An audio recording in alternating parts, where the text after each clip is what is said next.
Hi everyone, welcome to the live stream. Welcome to the live stream. My name is Liz and today we are having a guest. We're going to talk about her story. So I'll bring her in shortly. So thank you for joining. Thank you for joining. Remember to give the stream a thumbs up. If you haven't subscribed, this is the time for you to subscribe and join the family.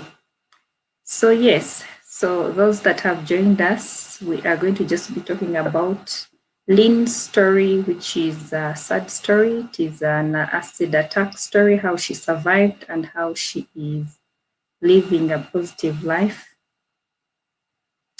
Okay, so I'll just give you guys a few minutes to enter, to come in and watch. Let me see if I can get her to join again. One moment, and then we can start. Thank you, whoever is here. Let me know who is here, who's joining us, who is here, where you're watching from, and what's going on over there. Okay, so let me see if I can, just one moment. Okay, so yes, I can. Let me see if I'm able to add you. Okay.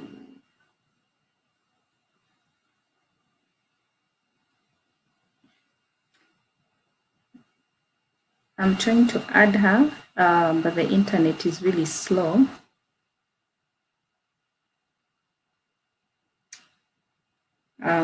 Let me probably text her.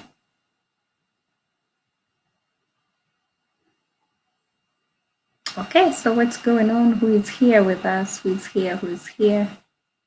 Who is watching with us? Let me know how everything is going. Let me know how you're doing. How is everyone doing?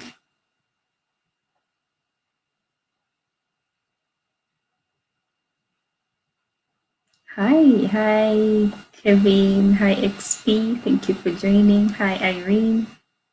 Let me see if I'm able to connect with her again because she dropped off. So let me see if I'm able to connect with her. One moment.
Never mind. Hi, Dean. Yes, Liz. Hi, welcome to the stream. Welcome. Thank you so much. I'm You're humbled to be welcome. here. Thank you. You know, it's been a struggle to make this happen. So I appreciate your time. I'm very, very grateful. I'm also so, the network has also disturbed and even connections have been not all that good. Yeah, I But know. at least finally I'm here. Yeah, I'm so happy that you were able to join because I was wondering, I was saying, what am I doing wrong? Is it mine? Is it so anyway, No, I think it was mine, yeah. okay. So quickly Mm. know who Lynn is, and tell us about your organization, and then you can also tell us your story. Okay, Lynn, I'm Kirungi Lynette, 29 years old, born from Hoima district, that is Midwestern Uganda. I'm a mother of one boy, but briefly about my story, maybe I would say this happened 9 years back. In January, on 11th of January, that's when I celebrated my ninth born anniversary. This came like any other young lady. I was a young girl. You know, when you are in that useful stage whereby you think maybe you can have someone in life. I was in my high school. That's where I met someone. That was Mandela Secondary School in Hoima. That's when I met someone. He was in senior six and I was in senior five. He asked me to be his girlfriend. Of course, it took me time to accept his proposal, but as time went on during vacation, then I accepted and became a girlfriend. But you know, at times you can you cannot tell who someone is, especially if you've not spent some good time with that person. During the vacation, it's when I realized that the person I was dating or the person I was trying to be with was not like he didn't have whatever all the features I needed in a man. He was someone who was very obsessed, very insecure, and I would say too protective to the extent that even if it like you receive just a mere phone call, it will change. This person is you will see like the way has now completely changed. Everything about the person changes. But of course, like every relationship is full of ups and downs. Oh, today say no, let's end the relationship, and tomorrow you'll be like, no, Lynette, I'm not willing to let you go. I still want you back. I gave him chances and chances until when I joined campus. That was 2011.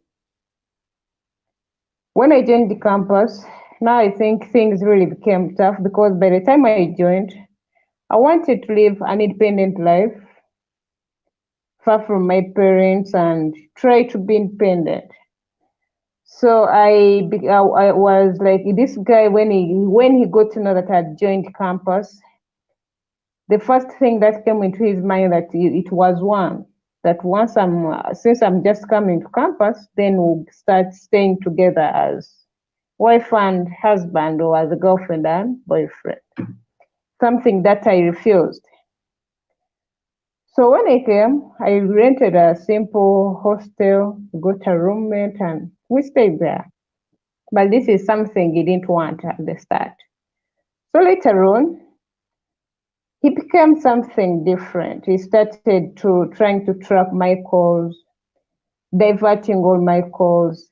So my colleagues at campus would call me and they were like, Lynette, what's going on? At times we call you and we hear a man picking, are you married? But some of these friends of mine, they knew my home. I would tell them that, have you ever seen a man at my hostel? That no. Then how come that whenever we try to call you, it's a man who picks your call? Until when one day I said, maybe try to call me. I think I need to hear this as a person. So they called. And when they called, it's when I realized that it was true. He had diverted all my calls.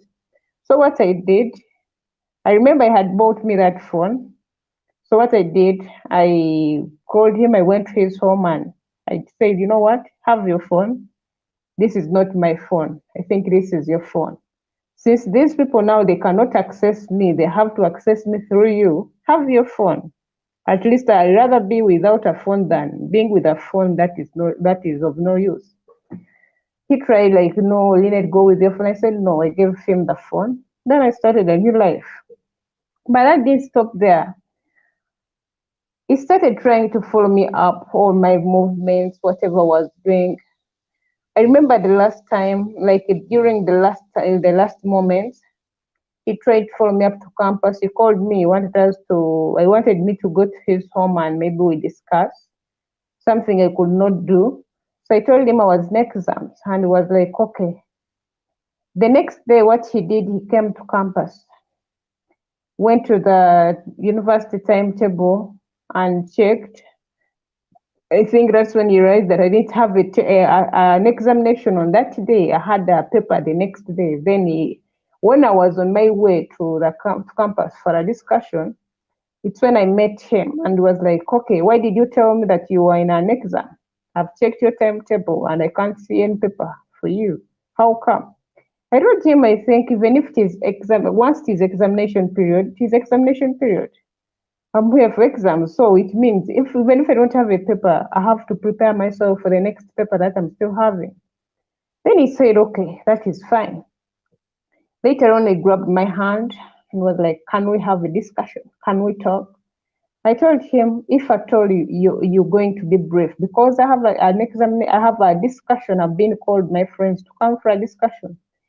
So when he grabbed my hand, but at times you can see the face, someone's face has changed. I said, what's going on? So when we started discussing, like when he sat down to hear from him, he was not saying anything until when I said, "What's going on?" Because I have a discussion going on, and I'm just here, and you're not saying anything. What's going on? Then later on, he raised his hand to slap me. So when he tried to raise his hand, I remember he raised the hand, then I tried to grab it like this. Then later on, I was like, you know what? I've never been slapped by my own father. I know my father is seen as the toughest man in the entire village, but he has never slapped me. We are just dating, not yet married. If you can manage to slap me, then it means a lot is waiting. I don't want to test what is going to happen. So I told him, you know what? Let's just end the relationship. We remain friends, but we end this because it is taking us somewhere, not as we had expected. Then later on, he said, Leonard, I'm not willing to let you go. You're my girlfriend. You're my wife. I will not allow any other man to take you away from me. He said, what do you mean by allowing any other man? Have you heard anything that maybe I'm being dated by any other person? He said no. Then he said, I think you're trying to create all excuses to get another man or to move away from me, but I'm not willing to let you go. Afterwards, he said, Lynette, you know what? I can't allow any man to take you away from me. At least I will do what it means. If it means killing you or killing the other person, I will do it. But of course, at times we just take things for granted, thinking that maybe the person is just joking. So after a short time, he moved away. I also went for a discussion. What happened that day? I had gone for a discussion, but the truth is I didn't discuss. I started feeling something like as if I was very sick because I was feeling somehow sick. Then I started feeling something strange. Later on, I told my colleagues, you know what, let me just sleep. I'm not feeling well. Be discussing or be hearing. But I said, Lynette, we called you to discuss for us, and you're telling us to discuss for you as you sleep. What's going on? Are you really fine? I told them I'm not feeling well. Later on, the situation really changed. I became very sick. I remember there was a reverend, a priest around the St. Augustine Makeri who came 3 times telling me to first go home and rest. Like he came like 3 times telling me to first go home, rest, and maybe I'll read later. But you know, when you're having a paper the next day, you cannot sleep. Later on, the situation worsened, and my colleagues escorted me back to the hostel. And when I went back to the hostel, really, I became very sick. My colleagues even started trying to make calls, trying to inform my friends and relatives. Then, when I reached when I was leaving the campus, my friends said, Leonard, we are not going to take you to your hostel. You're not fine. Let's take you to your friend's hostel. So they took me to Hanifa's hostel. And when I went to her place, I told them I just want to sleep. Don't wake me up, I'll wake myself up. They said it's fine. So I slept. Immediately when I entered the room and they had to close it, the same guy came to Hanifa's hostel. Remember, I had not informed him that I was going to Hanifa's place. Hanifa's place was very far from my home, and I really don't know how he came to know that I was in that hostel. So he came asking my friends that, where is Lynette? I want to talk to Lynette. They told him Lynette is sleeping, and she told us not to even knock the door because she wants to rest. She's not feeling well. Then later on, he said, no, I want to talk to her. These people said, no, we're not going to allow you to talk to her. She's not fine. Afterwards, he went, and when he was leaving, he told them, when she wakes up, just tell her so and so has been around. So when I woke up, I was really surprised to hear these people telling that someone called this and this has been here looking for you. I was really surprised. I have never told him about this hostel. I'm just here. How come that the person knows the place? So the next day, I remember I had a paper. That day, the night I slept, this guy called many times trying to apologize, like, Lynette, I'm sorry for whatever I said, but the truth, I love you and I'm not willing to let you go, even to let any person take you away from me. If it means doing whatever it means, I will do it, but just know I love you. I told him, you know what, I think you're becoming something different. Let's end this relationship. He said, Lynette, I'm not willing to let you go. I still love you. You're my wife, and no one is going to marry you. But like any other person, at times we take these things for granted. We don't see them to be like so serious. That night I slept. He kept on calling. I'd gotten a small phone, small katochi. We used to call them katochi phones. So I had that Nokia phone. It kept on calling, Lynette, Lynette, oh, I'm sorry, I'm sorry, I'm sorry. Then I said, it's okay, but we are ending this. When it was coming to around 5, I got a terrible dream. I dreamt when I was in, like, my aunt. They had sent her to come to the hostel to pick me to go into the hospital to see my mom, that my mom was very sick. So when I went to see my mom, I found everyone outside crying.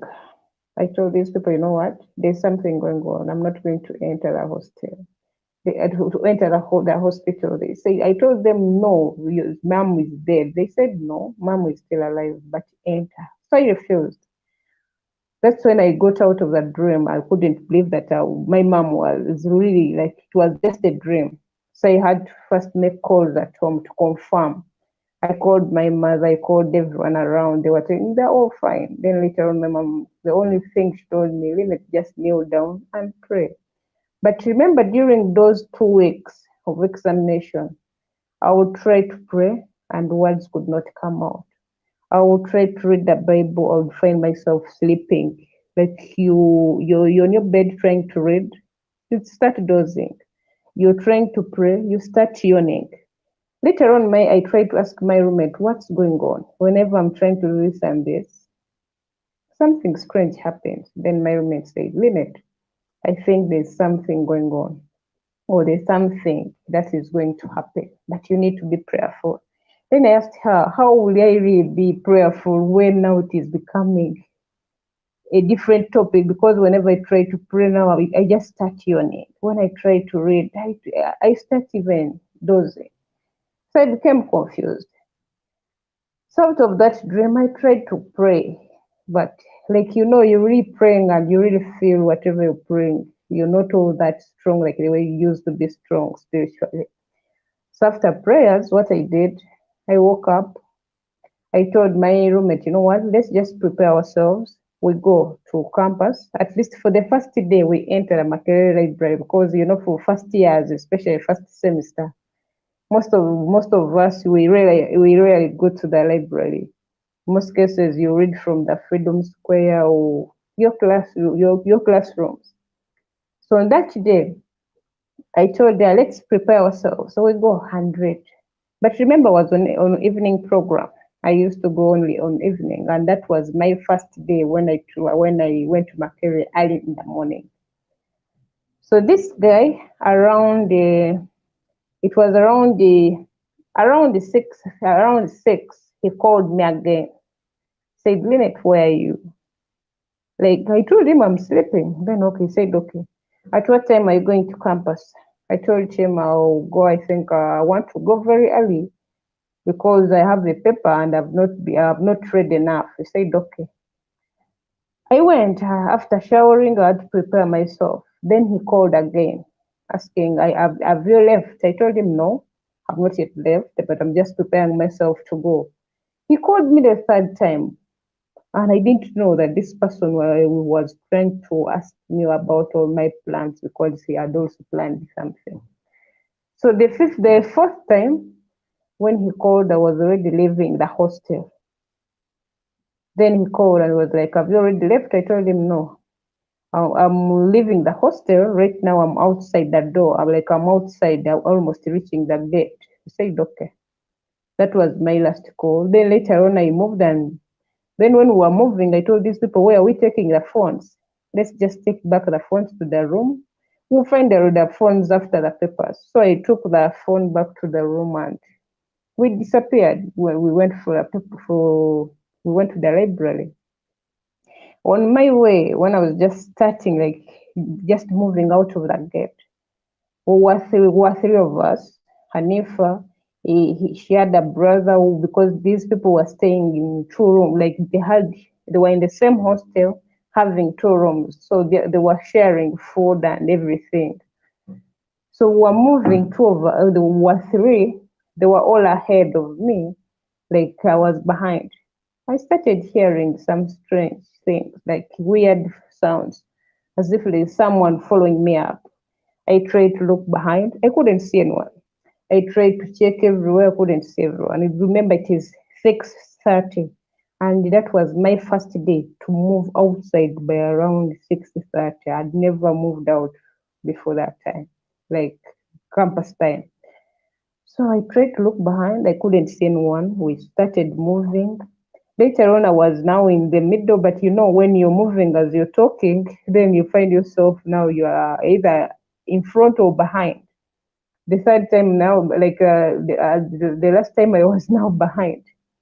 So we're moving, but whenever I could keep, like, you hear as if someone is trying to pass and you can't see the person. I tried to stop to create space for this person to pass, but I couldn't see anyone behind. Until when we reached somewhere, and this was around near Makerere Western Gate, that is Sir Apple Road. I said, but this person who is moving and is not coming out, who could he be? What's going on? So something came into, like, you hear as if you were talking to someone, just like a voice telling you stop and see, try to look behind. I tried to look everywhere, I couldn't see anyone. So all my friends, they left me. I think they thought I was behind. They left me, and even like they had already crossed the road. So when I stopped, later on I started moving. But immediately when I turned, like, to start moving, I got something, I can call it like a voice, like the way you find yourself, you're at home alone, but you feel like there's someone telling you to do something. I had a voice telling me to look behind. I turned. When I turned just like this, I saw the person had covered himself in black things all over, carrying a bucket. The buckets we normally use for showering. It was a blue bucket. That's what I remember.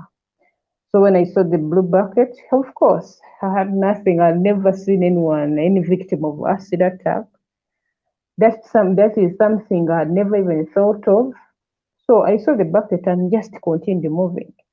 Immediately when I turned, when I tried to change my position to try to move the person forward, the content. Immediately I thought it was urine. I remember I called all my friends saying them, Hanifa, Musa, they have poured urine on me, please come back.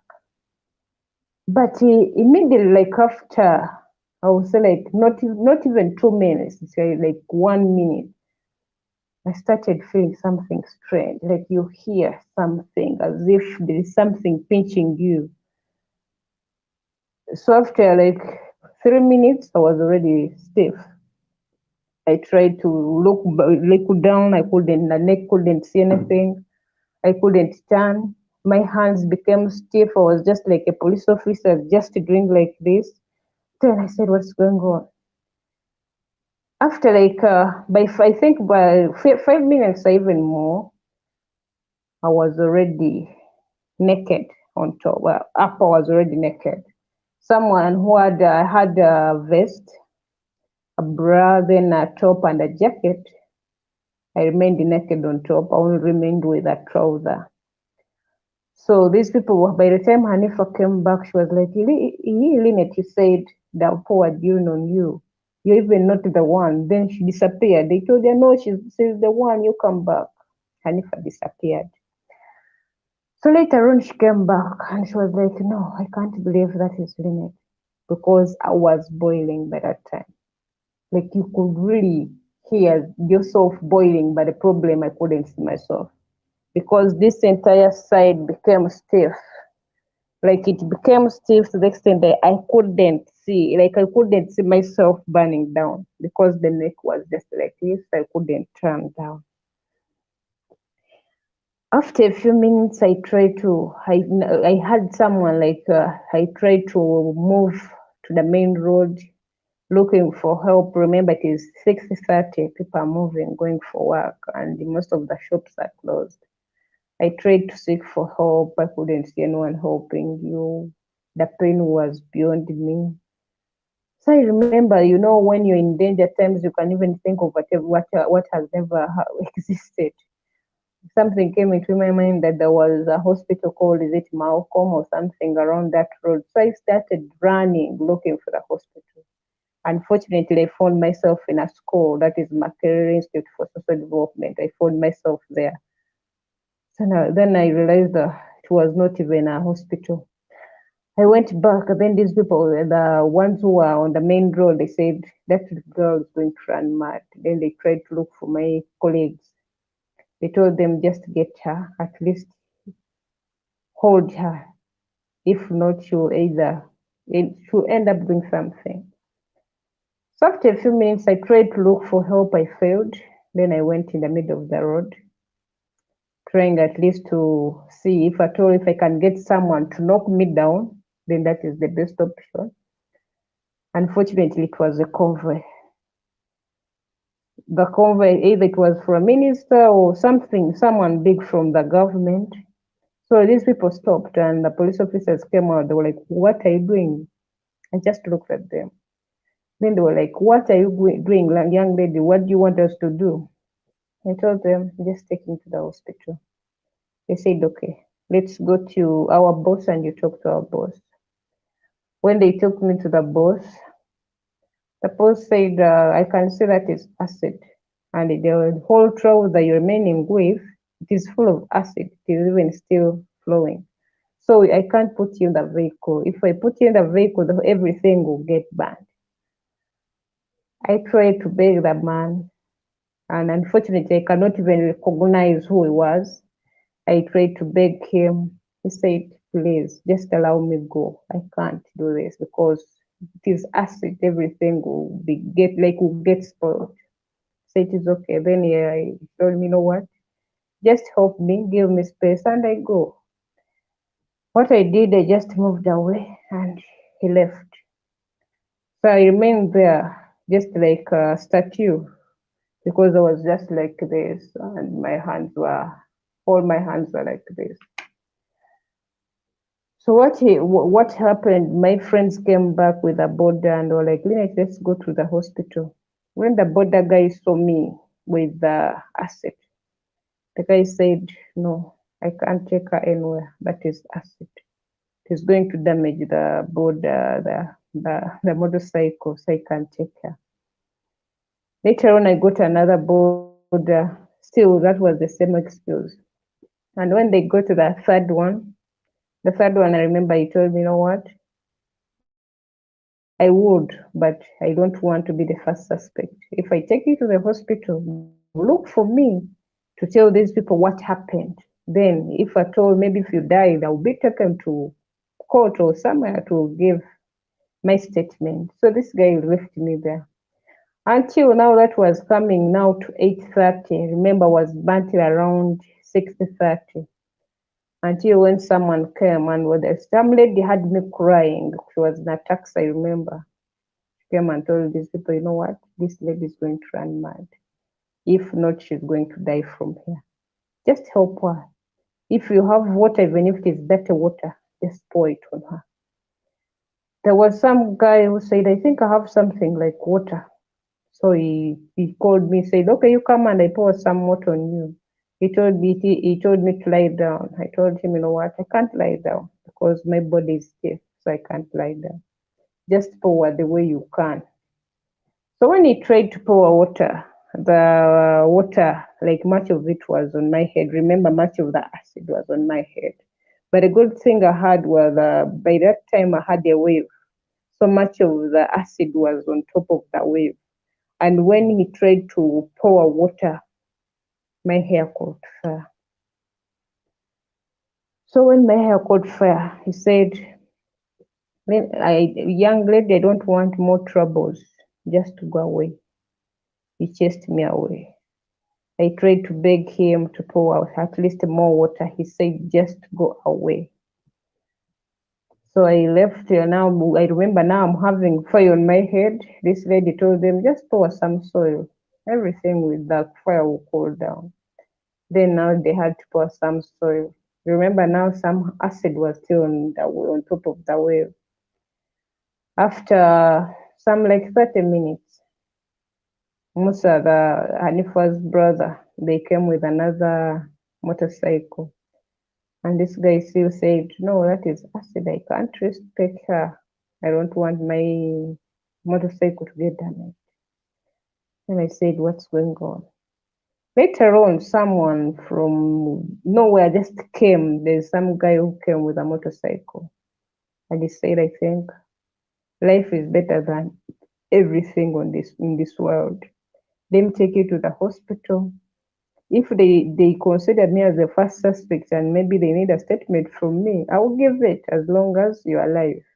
But it will not make sense for me to leave you here, then the next day I hear you're dead. So this guy said, I don't care about the motorcycle, let me take you to the hospital. So they took me to Mulago Hospital. Remember now I'm naked, I'm half naked. Then I had something like a wrapper, we call it a wrapper, which my friend came with. Hanifa, she was like, let me cover you. And these people told Hanifa, you know what, don't put anything on her body. If you put it there, it will get stuck and you'll not be able to remove it. So we left and went to the hospital. The pain was really too much. Remember now it was very cold. You remember January is especially early in the morning, it is cold. It was very cold. And the more when it is too cold, you could hear it entering into the body. So they took me to Mulago casualty where I found like when I reached there, the doctors had me making noise from very far. They said, I think that is acid.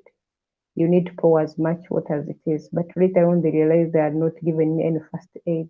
Then they said, okay, try to give her painkillers. They tried all the types of painkillers, they failed. I remember that I had the doctor telling the nurse, I think the pain is beyond.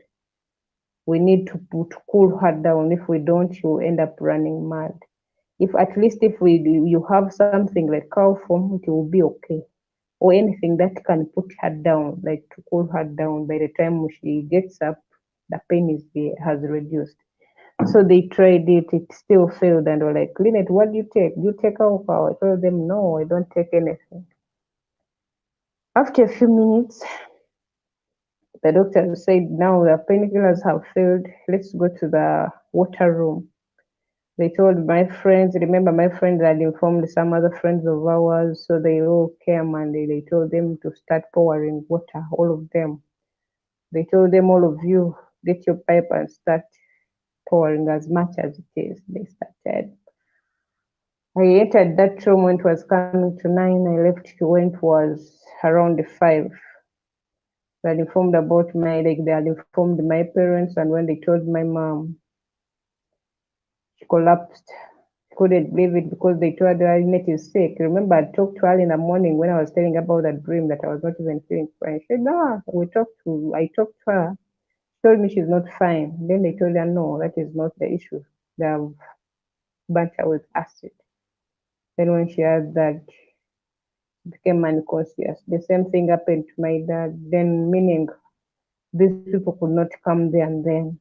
Later on, someone who found them on the floor got the phone and tried to call my colleagues, and then they informed the other relatives of mine who were around Kampala. By the time they came back, I remember I found when I was now being taken to the emergency room, I found them outside, and when all of them looked at me, they started crying. I remember one of my aunt was like, "If you've come here to cry, just leave." Then I was taken to the emergency room. While there, I saw this same guy. He came to see me. He told these people that I want to see her. So he came. So when I came, I told these people to chase him away. But remember, some of them they didn't know the story between me and him. So I just told them to chase him away. That night now, they had 2 hours like on a mattress, no bed sheet, but just water. The entire place was full of water. Then I became unconscious. The next day, I found myself still in water. These people were still pouring water on my body. I remember when I was praying, like when you're trying to come back to your normal senses, hearing people complaining, like shouting about the water. The whole world was full of water, the entire emergency room. So afterwards, they took me to ICU. Then that's when my journey started in the hospital. I was there for 1 year. I had 6 surgeries. Like you've seen, I lost this left ear. I had this neck had joined with the chin, so they had to try as much as possible to release the neck, to release this arm, also to work on because they at first they thought maybe it was not all that punk until when they realized that it was digging holes in my body, especially around here, the dagger hole, and on my back it had also dug a hole. Then they realized it was concentrated because when here I had a hole where I could see something inside. Well, there life was really hard. Today you could see the other person dying. And most of us by that time, I think it's the year when Uganda registered high cases of acid attacks. Most of the people who were there were acid victims in their burns unit. Today you will see the other person dying. Remember, you become like a family. On this bed, the other person maybe is on the other side. We like because we had stayed there, so we became like a family. But what used to put us down is when you see maybe you hear about someone dying. I remember when my ear got off, I tried to commit suicide. I took the overdose of oromorphine. Unfortunately, the doctors were around. One of them saw me taking the entire bottle.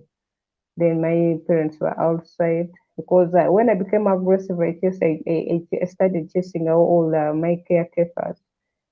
Like you would sit there and you try to talk to me, I will not reply you. So most of these people used to find themselves outside.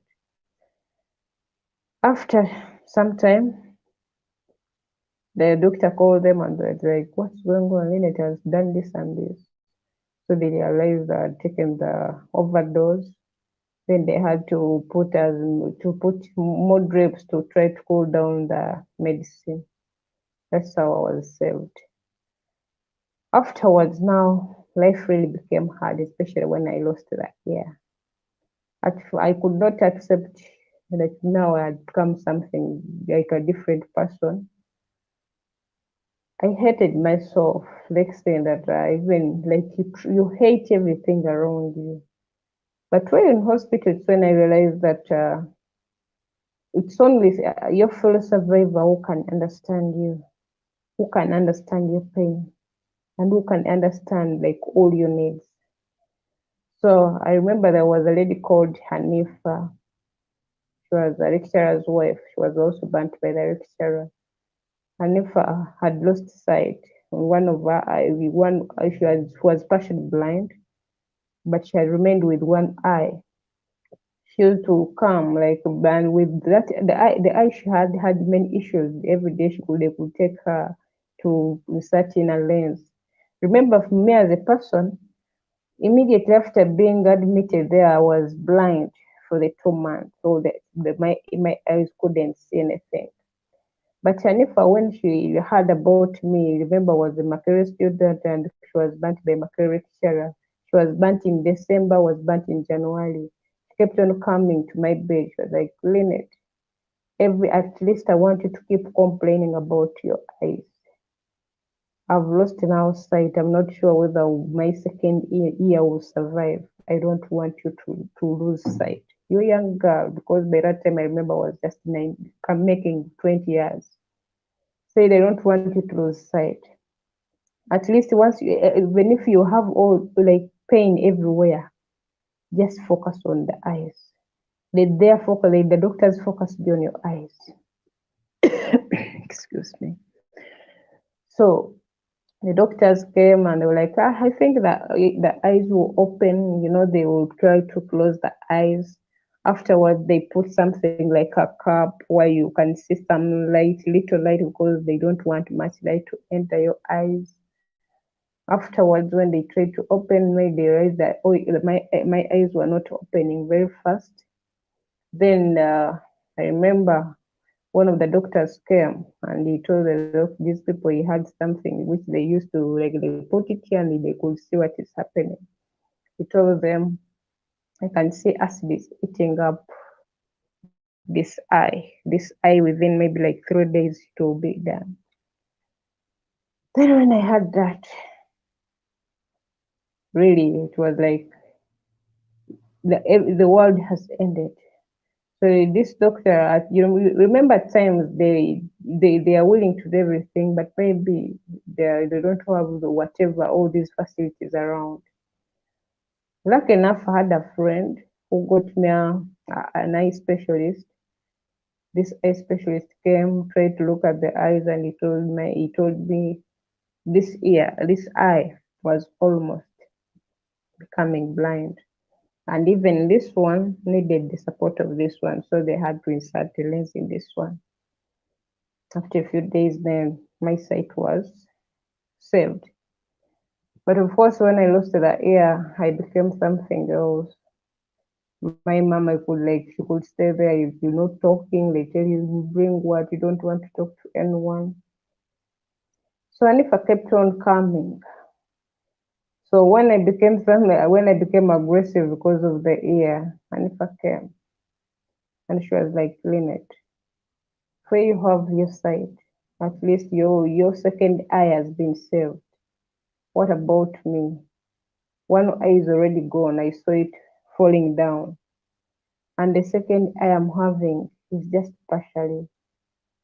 I'm not very sure whether it will even survive because she had lenses inside. But what about you? You have your face. Because I remember I have scars. Some of these scars can be seen because the nose was just like this. It was also burnt around here. But the shape kept on with time. It came back. So it's like at least the nose got damaged, but it will come back to its shape. But what about us who have lost the entire, like now you're beyond recognition, even your own daughter cannot recognize you. I had Hanifa's, whatever message she was telling me. Later on, I said, now what should I do? But of course, at times you'll be like, maybe for her she's very strong and me, I'm not strong. After a few days, she came with another lady. She's called Gloria Kankunda. When Gloria came, now for it was a different story. For the entire body was burnt, and she had an artificial eye. When she came to me, she was like, Lynette, can you recognize the artificial eye? I couldn't. Then she was like, Lynette, Just be positive about life. Everything, whatever you want, whatever you wish, will come to pass. But just be positive. Your ear, the ear you're crying for, they work on it. You get the maybe an artificial ear, or they will try to construct something. But just mind about your life right now. So slowly, I really became positive. Then I started thinking about going back to the university after some months. But remember, it was not taking from me time to recover. They had like several surgeries because they could pull because it had big holes and it was deep. After 1 year, because I was admitted on 11th January, I left the hospital on 3rd December. So when I went back to home, when I went back home, this is a different thing. I found people at home waiting for me, like the way when someone is dead, like when you're going to bring a dead person at home, the way you find people gathered at home waiting for, like waiting to see the person, how they this dead the dead body. That's how people had really organized themselves. All people were the whole place was full, and all these people were sad. So when I reached home, all these people wanted to see, like it was really something different, that can really someone survive an acid attack. Afterwards, now life really became different because when you're in hospital, like the counseling is from one person to another. You will see the other person in the same pain. You will see some other person coming in, maybe it's more. It's the way it's looking like it's completely different, maybe for you better than the other person, and you counsel yourself. But when you go home, it's when you realize that it is now a different thing because at home you have to be you. There are many things that come, like especially when you're at home, the society, the way they are going to perceive you, your own family members, and everything around you, you really feel now you're a different person. I remember at first they used to call me Kalika survival. Like you really see, like you become something different, whereby these people even try to forget about your name. The name they will always call you is survivor. So later on, I told my mom, you know what? I said now I was in hospital. We have mainly most of us were women. Even the few men who were there, most of these men, because for most of them were part of business issues, and most of the women, these were gender-based issues.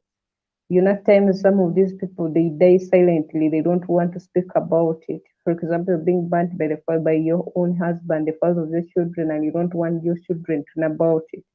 So some of them used to keep quiet. I said, I think I can be a voice to the voiceless, but I can only achieve this through education. So after a few, if like it was, I think like 2 months, I told my mom, you know what, I want to go back to campus. Let me go back to school. My mom was very scared because I had fresh wood. This breast was very fresh. This is a fat, so the whole breast was still fresh. It had not healed. Said it's okay. Then she took me to the university. Remember, I requested for a date year. When I reached there, they said, okay, you can now start with the other students who are all been there, who are now already there, who have already now started their first year. Then you'll be starting with them. My mom looked at me and started crying. Afterwards, the dean was like, what's going on? I can see you crying instead of being happy that now your daughter is back. My mom told them, I'm not happy because she still has wounds. The wounds are still fresh, especially the breast is still fresh, and this armpit was still fresh. But she wants to come back, and I'm scared of the infections. What if she gets an infection and it fails to heal? When I didn't have that one, I told me later, you know what? We know you want to come back to school, but first go home and recover. After recovering, you'll come back and you'll start afresh. So now I had to go back home to first get all the treatment.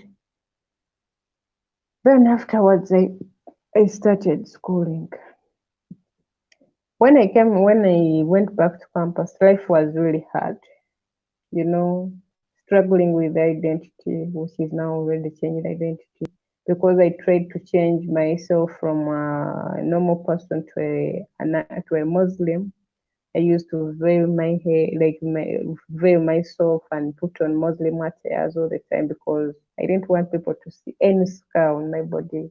I could try to veil, even if it is like a small scar. I didn't want people to see anything. Then I would put on long sleeve because I didn't want people to see the scars on my hands. Time went on. Now students, they became like some of these students became closer to me, but they knew I was a Muslim. I remember when I just joined, I informed one like when you're trying to look for new friends. Remember the people I was studying with, they were already far. So when I got to this new friend, I tried to explain to her what happened. I told her I narrated the entire story, and the lady really got scared. The next day, she started dodging me, like you could see this person trying to avoid you. Then I realized that now my story was causing more harm than good. She really avoided me until I think when we finished because our friendship ended on that day when I tried to disclose my story. So I said, I think I will not tell any other person about my past. Let me just keep it for myself. So I kept it, moved on like a Muslim until I remember I was in my second year, second semester. So when I met Hanif and Gloria, they were moving freely. These are people who were burnt like all their faces are full of scars. And all these two ladies, they are partially blind. They told me, Lynette, why are you veiling yourself?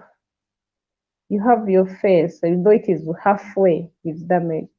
But at least you can be recognized. Why are you covering yourself, trying to make yourself something you're not? I told them it is hard for me. At least let me be like a Muslim. They said you need to be yourself.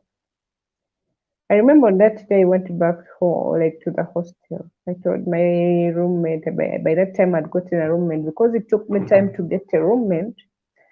The first time when I went back to campus, I remember the first time I had a bodyguard, someone to move with. But later on, life was became something like this is the life you're not used to. I told my mother I want to be a free person. Then she said it is okay. Then they took me to another hostel where security was very tight. Then they told the Scalis not to allow me to move out. I was not allowed to move out. They could cook for me and bring my food, wash for me, do everything for me. But that was not me. I told her, you know what, I want to live my my normal life. I want to be the other person. He said it is there, it is okay with you. Then remember now I'm struggling with the changed identity.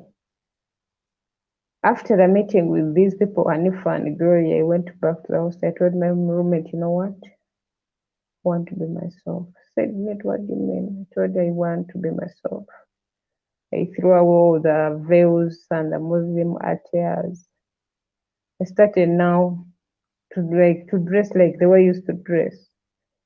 Then when we went for internship, I became like these other normal people, and I was living my normal life, painting hair, and even putting on my normal clothes, the ones I used to put on. When I went back to campus, all the students were like, Hajat, what happened? Even the lecturer asked, Hajat, what happened? Are you no longer Muslim? These days you no longer put on Muslim attires. What happened? So the students, the ones who responded, the lecturer, they were like, I think she had a Muslim man and maybe they separated. That's why now she's trying to be herself.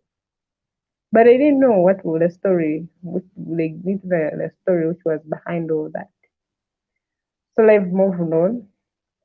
Of course, you're struggling with many issues. I could not associate it like freely with these people. everything about me changed. I became so aggressive. Many people used to call me tough lady, because they didn't know what was wrong with me. But those people who had started with before the attack, they knew me. So these people, they used to, because I used to try to, as much as it is, to avoid groups, to be alone. I wanted, like, all the time I used to be alone, trying to avoid people, because I used to think maybe everyone, like, I used not to trust anyone. I used to think, like, if I trust you, maybe the other guy who burnt me will deal will you. It will be like a deal between you and the other person, and maybe you can do something more harmful than this. So it became very hard for me to associate with friends, even to, like, most of the groups. It was not easy to find me in most of those groups, and unless it's like it was now from the lecturer that how we had to maybe to create a group. So life at campus became hard. But later on, you remember, when I was there, most of these students, they didn't know about my story. All of them, the ones now I was studying with. So I kept my story. Whenever they could see the scars, and most of them were like, Lynette, what happened? I could try to deceive them that I got involved in a car accident where I was at campus. So most of them later on were like, I think she got an accident. But I didn't know that this was an acid attack until when I graduated. After my graduation, people who had written a story about me before the attack, like a story about me on that day of the attack, followed me. Like, they followed up my story, and the Daily Monitor published an inspirational story after my graduation. So it's when most of the students got to know that I was an acid attack victim. They saw my scars, they saw everything, and the entire story. It was very hard, because most of them were like, Lynette, we are not an easy lady to deal with. How can you be with, like, how can you be our friend? And you don't tell us that you were burnt, or you were like this and this. So I told them, and for you cannot understand why I decided to keep it that way, but I had the reason. Then later on, I started to tell them the reason why I decided to keep it myself, but they accepted. So life now moved on. I started now volunteering, working with acid victims, because I did start with after my graduation. I remember when I was in hospital, there was a friend of mine, a white friend, who he became my close friend. He used to come to give me counseling, to talk to me, because for him he was a cancer survivor. Then afterwards, when I came back to campus, he offered me a course. Like, he told me to join Makerere College of Health Sciences to do a certificate in advanced counseling. So I was doing it with the other bachelor's degree. So when I finished, we started working together with him, going to the cancer department, cancer hospital, cancer institute, talking to the cancer patients. Then afterwards, I told him, you know what, Dr. Jack, this is not my call.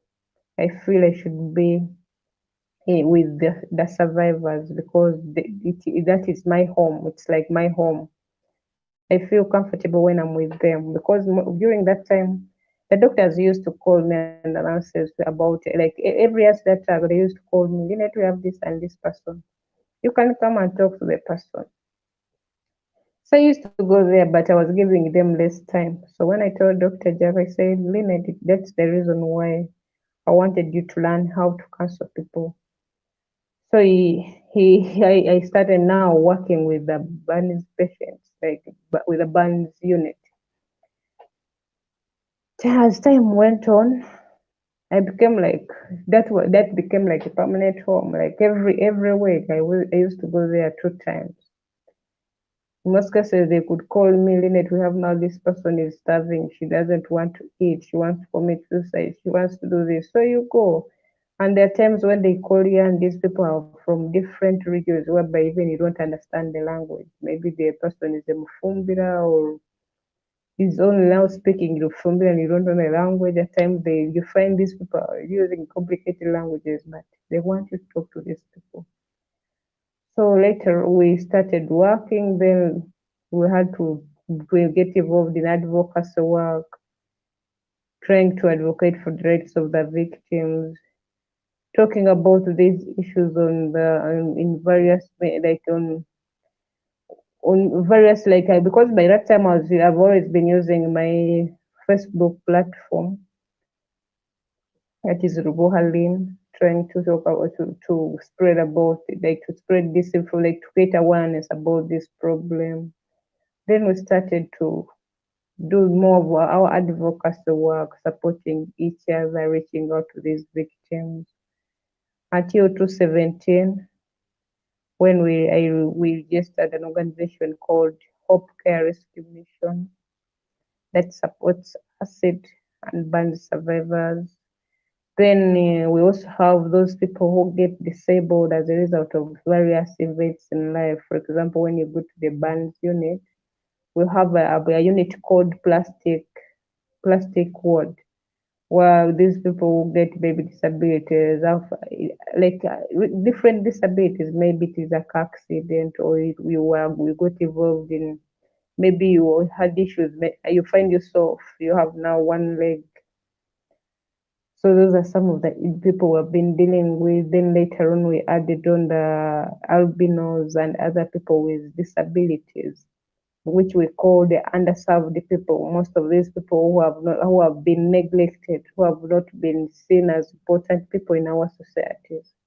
Then we decided, like I said, we decided to be a voice and also to empower these victims to also become a voice for themselves, to also speak up about their problems. So as an organization now, we have really been trying to reach out to these people, trying to understand their way of life, what are their needs. At least we have been able to support some survivors to undergo various surgeries, and most of these people have been like, at times, maybe you find someone has seen maybe a post on my page or has seen our page, and the person reaches out to us that we have this person, he needs a surgery, what can be done. We have not been funded by any organization, but we have been reaching out to individual funders who have been supporting our work. Most of these are our friends and other people who just get to know about us through the work we do. So we have supported some survivors to undergo various surgeries. At times we get them from very far. Some people are from Bwindi, others are from very far. But at least we move with them in that journey. Well, we decided to because as Hope Care Rescue Mission, our main aim is to bring hope to the hopeless and to also empower them through various activities. So at least we have seen some of these people coming out to speak about their problems. And we have also supported some of these families. During the lockdown, we also had various programs. We had a 1 month program where we're trying to unlock families of the survivors, trying to give them some kind of support in form of emergency response, because it is called an emergency response program. Remember, we have victims who are completely blind. We also have those who are not blind, but because of the disfigurement or the disability they have, they are not willing to face the world. They are not willing to move out of their houses. Remember, maybe someone was working before the attack. She had something she used to do, or but because of the attack, at times some of these people see us like as if you cannot do anything. Personally, I remember when they were giving out national IDs, I was left out during the first phase. I went to take a photo, and these people they told me, Lynette, have a passport photo is supposed to be containing 2 years. But remember, I don't have the second year. And where do you expect me to go and buy the second year? I told them, where do you want me to go and buy the second year? They said, we don't know, but we cannot have a passport without the second year. So what I did, I tried to keep on following up. I got some of I involved some of the RDCs, like all these people to help me out. I just got my national ID last year. So you find the other victims outside there who have suffered the same thing because of the disfigurement they have. So we started to support these people in there because for the home-based, the 1 month program, we were only targeting, that was under the home-based care, where we're targeting people at home. We're not targeting people in hospitals because that was a risky moment for us during the lockdown. So we have different programs we do as Hope Care Rescue Mission. We have advocacy whereby we are trying, right now we are trying to come up with, we are doing a baseline survey for the problem of acid attacks and what can be done. We're also trying to publish some books about the work we are doing. Then we also have human rights, whereby we try to, as an organization, we try to move. It is like a journey. If you have a case and a victim, we try to come to court to follow up these cases. At times, these people are not willing to face their perpetrators. They will tell you, no, I cannot go to court. I don't want to see this person. So we try to stand in for that person and make sure at least we follow up and see what happens. At least we have been able to win some cases as a result of our presentation there. We also I've already talked about the emergency response program. We also have the palliative care program, whereby we reach out to various hospitals where we identify these victims, because at times we identify them from the media, like on during when, like, you can see someone when you're watching news. At times because we work with various media houses. Some of these people, they will call you, have you watched this and this? Then you tell the person no. Okay, that then they tell you we have this victim. You can get the contact and follow up. Then they give you the contacts and you follow up. At times, once the person is admitted, the hospital will inform us about every case that comes in. And since we decided to also deal with people who get involved in bands, especially bands violence, because we cannot deal with any kind of violence, any kind of bands. We have those people who just ban themselves. Maybe you are cooking and you ban yourself. But we have these people who are being burnt, maybe in a house fire, or the person was just burnt, maybe with cooking oil. So we try to look after those people. And like under palliative care, it is where we mind about the psychosocial, the psycho part of it, that is trying to deal with the emotions. Then the spiritual part of the person, we are trying to make sure the person is well, all the parts of the person, like, oh, now he's ready to deal, like, to come out and speak about the problem. So we try to move this person, like a journey. That is the palliative care, where we offer psychosocial support, but not only the psychosocial support, because you cannot counsel me or give me counseling when I don't have something to put into my stomach. So what means, you also have to feed the body. As you're feeding even the soul, you need to feed the body. So we have the nutritional program, that is the nutritional support program, whereby, because the hospital, their needs are different from those people at home. Someone will tell you, I need orthopedic equipment, maybe a neck collar or a pressure garment. And the other person at home, for her, maybe she wants food, or she wants something to start.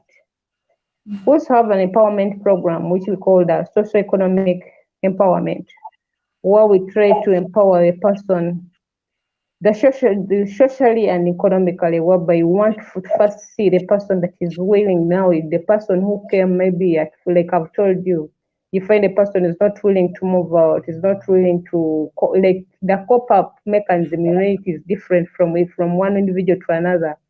So we try to make sure we look at all these issues and make sure the person is now well off, now we're ready to deal with these issues. Then afterwards, we empower the person economically. We've been giving out some loans to the victims to empower them to start at least something, even if it is small.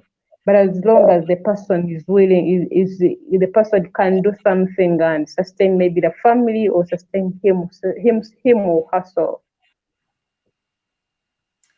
Okay. Thank you so much for sharing. It's been really very emotional story. And people would like to know, so did the person that attacked you, is he in jail? Like what happened?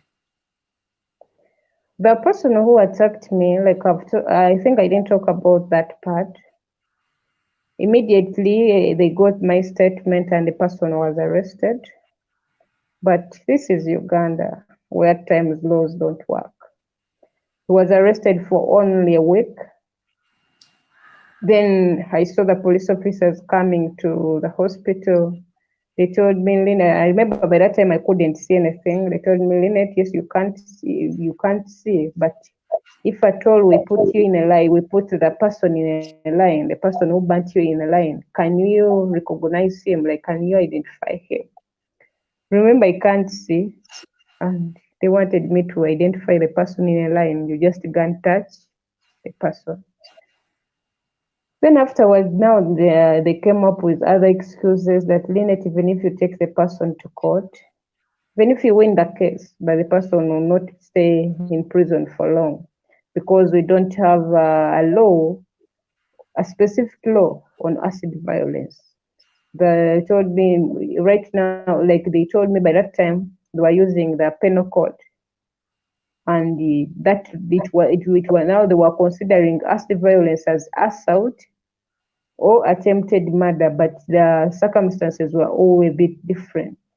So they told me, Lynette, just have a meeting with this person who burnt you, and you agree on how much he can give you as a compensation fee, and you leave this. So I Ah, told them, so I unbelievable. told them there's nothing. I told them there's nothing I need from him because his target was his main reason of the attack was to either end my life or put me down. I don't need Yes, anything from that's him, and attempted I'm not. murder. Yes, yes. Because And of I course he told him, wanted to finish your life and kill you. There was no other intention. so I told them, like I could not have a meeting with this person or sit anywhere with him. So they said, okay.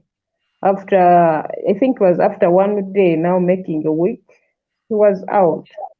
Wow. They released him. Then when they released him, he first moved abroad. The family first took him abroad, and later on, now when he came back for studies, he started using my own friends, the ones I had started with, or the ones I had studied with to spy me. Like they could come to hospital and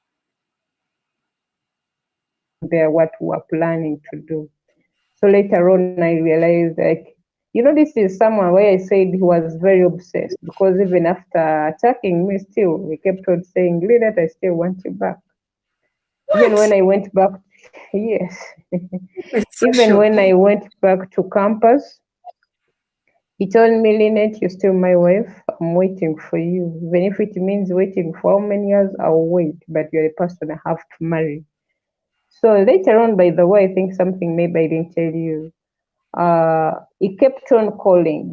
I kept on like changing numbers. I could change from this number to the other number. He kept on calling me, asking me like, now today you call. I would like to meet you. I would like to send you some money. Then I could tell him, no, I don't need your money.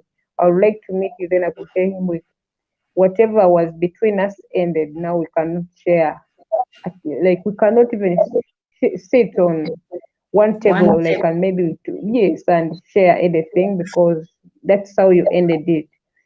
Then later on, he requested, like, he wanted us to meet. One of my friends said, I think, Lynette, it's high time you meet this person and get to hear from him about what he wants to tell you.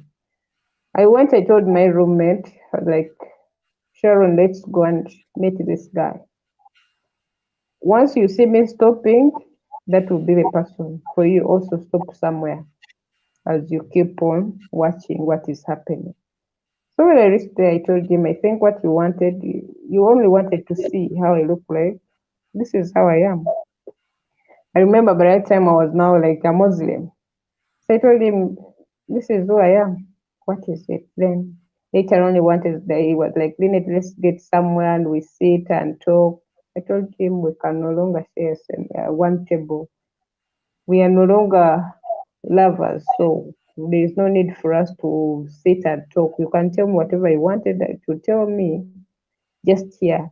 He said, okay, let's go for a shopping. I said, no, I don't need anything from you. But I think I just came to prove to you that I'm still alive. I'm not yet dead. Then I disappeared. But still, that one didn't stop him because I remember it was burnt into 11. He kept on following me up because at times you could hear a person calling using different numbers. When even I started working, he could call me. I remember the last time when I heard from him, when he saw that story, the Daily Monitor story, it's when he stopped calling. I think maybe he realized that maybe I would do something and try like to follow him up. Then that's when he stopped following me up. I think that since 2016 he had never called. Wow.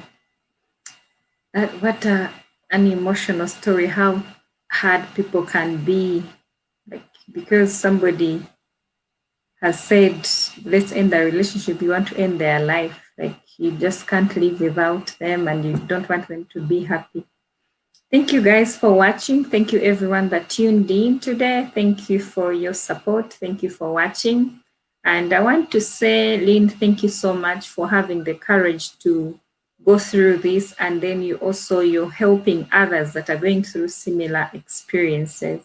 So everyone, if you're watching or you watch this video later on when we are done with the live, if you need to support her organization, I've put the link in the description box so you can check it out. And if you can support the people, like she said, she's supporting people, acid victims, burns, anyone that is unable to help themselves in the hospitals and stuff like that. So Yes. for telling your story and empowering and giving us positive vibes, really, for some of Mm. that may have also gone through a similar situation. All right. Yes, Liz.